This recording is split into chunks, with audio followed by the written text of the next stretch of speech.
But I want to specifically address the family members that are here. There is no theory of the prosecution, Mr. Schiff, because there is no prosecution. There's a very big difference between a prosecution where you already have reached a conclusion and you're just trying to prove it to people. This is an investigation, which is why it's so sad that nowhere in that stack that you just put up there, where the emails of Secretary Clinton, the emails of the ambassador, 50,000 pages worth of documents, eyewitnesses, that's the real tragedy. To the family and the friends, when you're told that there have been 7 previous investigations in an ARB, you should immediately ask, why did you miss so many witnesses? Why did you miss so many documents? This is not a prosecution, Mr. Schiff. You and I are both familiar with them. I've reached no conclusions, and I would advise you to not reach any conclusions either until we reach the end. There are 20 more witnesses. So I'll agree not to reach any conclusions if you'll do the same.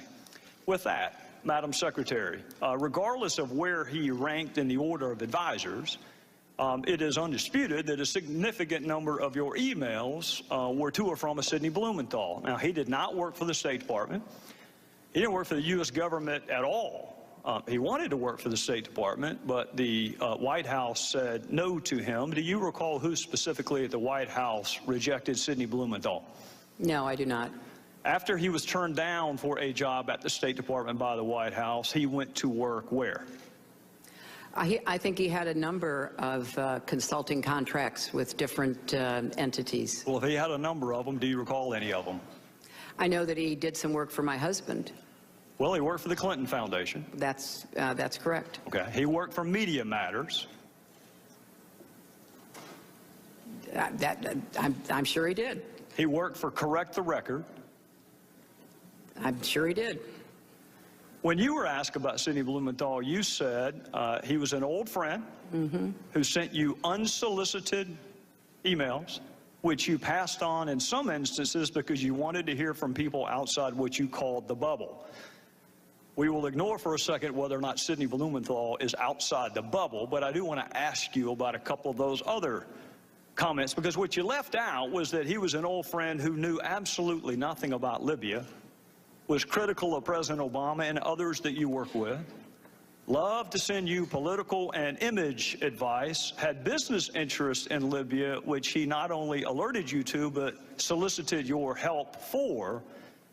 And you often forwarded his emails, but usually only after you redacted out any identifier so nobody knew where the information was coming from. What does the word unsolicited mean to you? It means that I did not ask him to send me the information that he sent me, and as I have previously stated, some of it I found interesting, some of it I did not, some of it I forwarded, some of it I did not. I did not know anything about any business interests. I thought that, just as I said previously, newspaper articles, journalists, of which he is one, a former journalist, had some interesting insights. And so we took them on board and evaluated them, and some were helpful and others were not. We're going to get to all the points you just made, but I want to start with your public comment that these emails were unsolicited. You wrote to him, "Another keeper, thanks and please keep them coming. Greetings from Kabul and thanks for keeping this stuff coming. Any other info about it? Question mark. What are you hearing now? Question mark. Got it. We'll follow up tomorrow. Anything else to convey? Question mark." Now, that one is interesting because that was the very email where Mr. Blumenthal was asking you to intervene on behalf of a business deal that he was pursuing in Libya. What did you mean by what are you hearing now? I have no idea, Congressman. They started out unsolicited, and as I said, some were of interest. I passed them on, and some were not. And so he continued to provide me information that was made available to him. I don't want to parse words, and I don't want to be hyper-technical, because it's not a huge point, but it is an important point. You didn't say they started off unsolicited. You said they were. You said they were unsolicited. Well, they were unsolicited, but obviously I did respond to some of them. Well, And I'm sure that Anything encouraged him. Anything else to convey? What are you hearing now? I'm going to Paris tomorrow night. We'll meet with TNC leaders, so this and additional info useful. Still don't have electricity or BlackBerry coverage post-Irene, so I've had to resort to my new iPad. Let me know if you received this. We'll talk about the new iPad in a little bit. Here's another one. This report is in part a response to your questions. That's an email from him to you. This report is in part a response to your questions. There'll be further information in the next day. If you're the one asking him for information, how does that square with the definition of unsolicited? I said it began that way, Mr. Chairman, and I will add that both Chris Stevens and Gene Kretz found some of the information interesting, far more than I could, because they knew some of the characters who were being mentioned, and they were the ones, the kind of persons with the expertise that I asked to evaluate to see whether there was any useful information. We're going to get to that in a second. Now, before you give Mr. Blumenthal too much credit, you agree he didn't write a single one of those cables or memos he sent you. I'm sorry, what? He didn't write a single one of those cables or memos. I don't know who wrote them. He's the one who sent them to me. Would you be surprised to know not a single one of those was from him? I don't know where he got the information that he was sending to me. Did you ask? You're sending me very specific, detailed intelligence. What is your source? That seems to me like a pretty good question. I did learn later that he was talking to or sharing information from former American intelligence officials. By the name of? Who wrote those cables? I don't recall. I don't know, Mr. Chairman. You had his information passed on to others, but at least on one occasion you asked Ms. Abedine, can you print without any identifiers? Why would you want his name removed?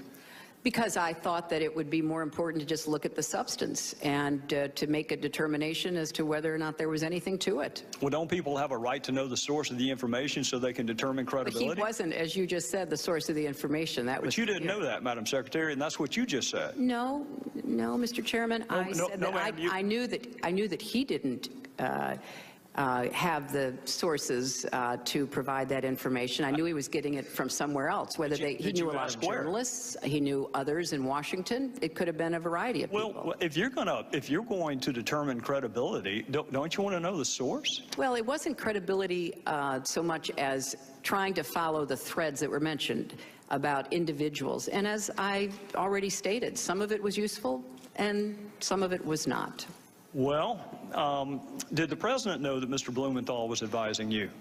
He wasn't advising me. And, you know, Did he know that he was your most prolific emailer that we have found on the subjects of Libya and Benghazi? That's because I didn't do most of my work That's about fair. Libya on I'm email. not challenging that, Madam Secretary. I am not challenging that. All I'm telling you is the documents show he was your most prolific emailer on Libya and Benghazi. And my question to you is, did the president, the same White House that said you can't handle him, can't hire him, did he know that he was advising you? He was not advising me, and I have no reason to have ever mentioned that or know that the president knew that. All right, I want to draw your attention to an email about Libya from Mr. Blumenthal to you, dated April 2011. It will be Exhibit 67.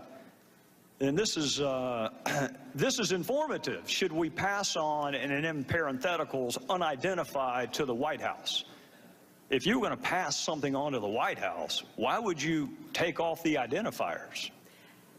Because it was important to evaluate the information, and from a lot of intelligence that I have certainly reviewed over the years, you often don't have the source of the intelligence. You look at the intelligence and you try to determine whether or not it is credible, whether it can be followed up on. Well, I'm going to accept the fact that you and I come from different backgrounds, because I can tell you that an unsourced comment could never be uttered in any courtroom. You have We're not talking about courtrooms, Mr. Chairman. No, we're talking about intelligence. No, we're talking about credibility and the ability to assess who a source is and whether or not that source has ever been to Libya, knows anything about Libya, or has business interest in Libya, all of which would be important if you were going to determine the credibility, which I think is why you probably took his information off of what you sent to the White House. But here's another possible explanation that may give us a sense of why maybe the White House didn't want you to hire him in the first place. In one email, he wrote this about the President's Secretary of Defense. I infer Gates' problem is losing an internal debate. Tyler, and by the way, Tyler is Tyler Drumheller. That's who actually authored the cables that you got from Mr. Blumenthal. Tyler knows him well and says he's a mean, vicious little, I'm not going to say the word, but he did. This is an email from Blumenthal to you about the President's Secretary of Defense. And here's another Blumenthal email to you about President's National Security Advisor. Frankly, Tom Donilon's babbling rhetoric about narratives on a phone briefing of reporters on March the 10th has inspired derision among serious foreign policy analysts, both here and abroad. And here's another one from what you say is your old friend, Sidney Blumenthal. This is a quote from him. I would say Obama, and by the way, he left the president part out, I would say Obama appears to be intent on seizing defeat from the jaws of victory. He and his political cronies in the White House in Chicago are, to say the least, unenthusiastic about regime change in Libya. Obama's lukewarm and self-contradicting statements have produced what is, at least for the moment, operational paralysis. I think that may give us a better understanding of why the White House may have told you you cannot hire him. Blumenthal could not get hired by our government, didn't pass any background check at all, had no role with our government, had never been to Libya, had no expertise in Libya, was critical of the president and others that you worked with, shared polling data with you on the intervention in Libya, gave you political advice on how to take credit for Libya, all the while working for the Clinton Foundation and some pseudo-news entities. And Madam Secretary, he had unfettered access to you. And he used that access, at least on one occasion, to ask you to intervene on behalf of a business venture. Do you recall that? You know, Mr. Chairman, if you don't have any friends who say unkind things privately, I congratulate you. But from my perspective, I'd like to think I'd correct them. I don't know what this line of questioning does to help us get to the bottom of the deaths of 4 Americans. I'll be happy to help you understand that, Madam Secretary. But I want to reiterate what I said to Congresswoman Sanchez. These were originally unsolicited. You've just said that perhaps the main, if not the exclusive author, was a former intelligence agent for our country who rose to the highest levels of the CIA and who was given credit for being one of the very few who pointed out that the intelligence used by the Bush administration to go to war in Iraq was wrong. So I think that, you know, the sharing of information from an old friend that I did not take at face value, that I sent on to those who were experts, is something that, you know, makes sense, but it was certainly not in any way the primary source of or the predominant understanding that we had of what was going on in Libya and what we needed to be doing. Well, Madam Secretary, I'm out of time, and we'll pick this back up the next round, but I'll go ahead and let you know ahead of time why it's relevant. It's relevant because our ambassador was asked to read and respond to Sidney Blumenthal's drivel. It was sent to him to read and react to. In some instances, on the very same day he was asking for security. So I think it is eminently fair to ask,